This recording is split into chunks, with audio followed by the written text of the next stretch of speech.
क्या आप भी परेशान हैं, असमंजस की स्थिति में हैं कि क्या आपको फॉर्म भरने दिया जाएगा या नहीं? अगर आप अपने मास्टर्स के फर्स्ट ईयर में हैं तो इस बार आप फॉर्म फिल नहीं कर पा रहे हैं। अब इसके ऊपर क्या क्वेश्चन मार्क है, क्या बच्चों के डाउट्स हैं, क्या परेशानी है, क्या आपको अगले 2 साल में आपका मास्टर्स क्लियर करने दिया जाएगा, या कितना समय मिलेगा आपको आपका मास्टर्स क्लियर करने के लिए, या आप कौन से सेमेस्टर में होने चाहिए जब आप एग्जाम को फिल कर पाएं, इस बार एनटीए ने क्या चेंजेस किए हैं, सबकी सब जानकारी आपको यहां पर मिलेगी। सो नमस्कार गाइस, आज मैं निशांत कपूर आपका बहुत बहुत स्वागत करता हूं आपके अपने पीडब्ल्यू यूजीसी नेट में।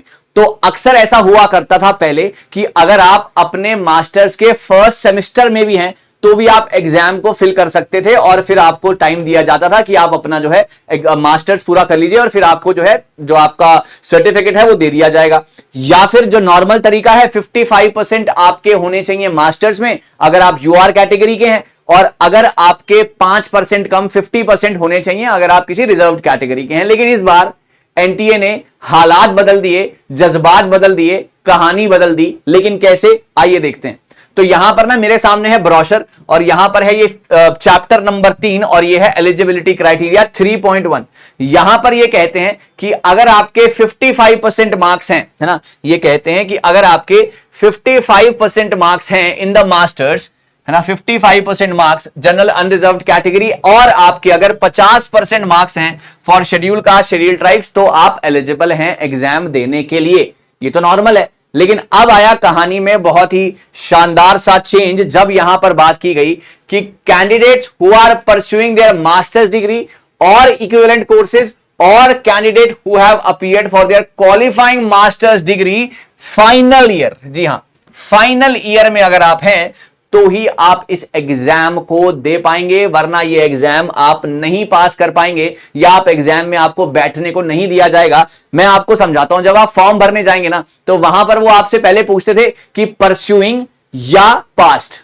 अगर आप जब फॉर्म भरने जाते थे तो आपसे पूछा जाता था परस्यूइंग दी मास्टर्स और पास्ट मास्टर्स, तो आप वहां पर एक ऑप्शन को क्लिक करते थे और हो जाता था। लेकिन इस बार जब आप फॉर्म फिल करने जाएंगे तो वहां पर साफ तौर पर लिखा हुआ है फाइनल ईयर में है या नहीं। अगर आप उसको यस करेंगे तो ही आपका फॉर्म प्रोसीड होगा। अगर आप फाइनल ईयर में हैं और उसको आप नो कर देंगे तो आपका फॉर्म आगे जाएगा ही नहीं। तो इस बार एनटीए ने ये चेंज जरूर किया है, तो आप इसको जरा ध्यान से देख लीजिए। 55%, however those candidates who qualify for admission to PhD only must complete their master's within 1 year from the date of NET result. अगर आप सिर्फ पीएचडी, ओनली पीएचडी के लिए जा रहे हैं, है ना, ओनली पीएचडी के लिए अगर आप जा रहे हैं, मतलब एडमिशन फॉर पीएचडी के लिए, तो आपको अपनी मास्टर्स 1 साल में पूरी करनी है।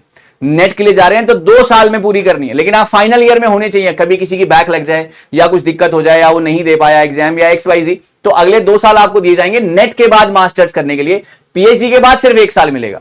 तो इस बात का भी ध्यान रखिएगा। तो मुझे उम्मीद है कि मैंने आपके सामने आपका जो द्वंद था, जो डाउट था, जो असमंजस था, वो क्लियर कर दिया है और आपके मन में अब कोई भी दिक्कत यहां पर नहीं होगी। फिर भी कोई परेशानी है, फिर भी कोई डाउट है, मैं नीचे कमेंट सेक्शन में आपके साथ हूं, तो आप मेरे साथ अपने सवाल साझा कर सकते हैं। एक बार फिर से रिपीट कर देता हूं, मास्टर्स कंप्लीट होनी चाहिए, 55% for the UR category and 50% for the reserved category. That is a number 1 clause.